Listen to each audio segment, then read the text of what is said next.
waan ka xumay xarigaasi lagu la kacay in Coldoon xukuumaddu waxaan oran lahaa xukuumadda madaxweyne Siilaanyo xal maaha in wariyaasha la xidho xal maaha in la xidho abwaanada Soomaaliyeed xal maaha in la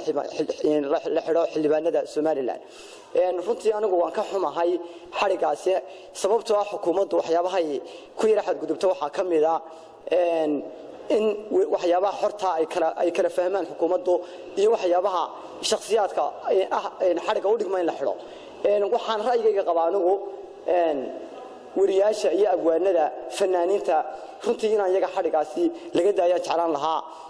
waayo iyagu waa wax bulshada Soomaaliyeed u siman markaad eegto abwaanka iyo markaad eegto suxufigaba Cabdimalik Muuse Coldoon runtii wuu tagay xamar anigu waxaan oran karaa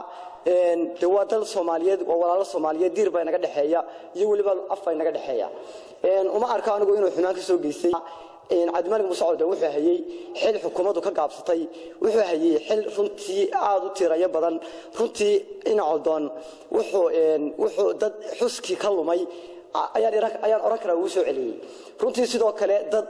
niyad nolosha ka dhacay oo kaba qoostay ayuu runtii in Coldoon Cabdimalik Muuse Coldoon runtii uu nolosha la simeeyay soo gaarsiiyay runtii dad yara ayuu soo gacan qabtay dad yara ayuu wuxuu xilkaas wuxuu ahaa xil la gudboon xukuumadda Axmed Maxamuud Silaayo ugu horeyn anigu ra'yigayga hadaan soo jeediyo xukuumadda waxaan ka oran lahaa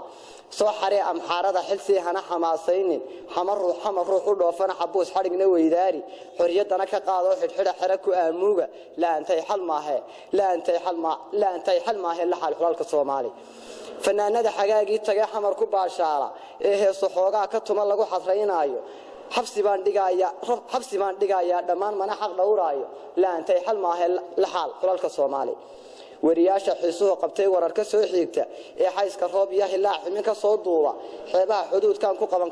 kuna xushmayn maayo la antay xal maahe la xal xulaalka Soomaali haddii xamar maxaa ku dhigay laga xanaaqaayo oo xabsiga ninkii tuqriiraan lagu xareynaayo xariga ana xoreeye bal xalaaneeya oo xerada raarteed idhiga ina xajiimeeya aniga xaadiro xamar rabe xeerka igu qaada xoriyadiisana ninkaasi oo بريل حاجودا runtii xarigaasi aad baan uga xumahay xukuumadda ugu dambeyn waxaan ka codsan lahaa inay wariyaha si xor u soo deeyso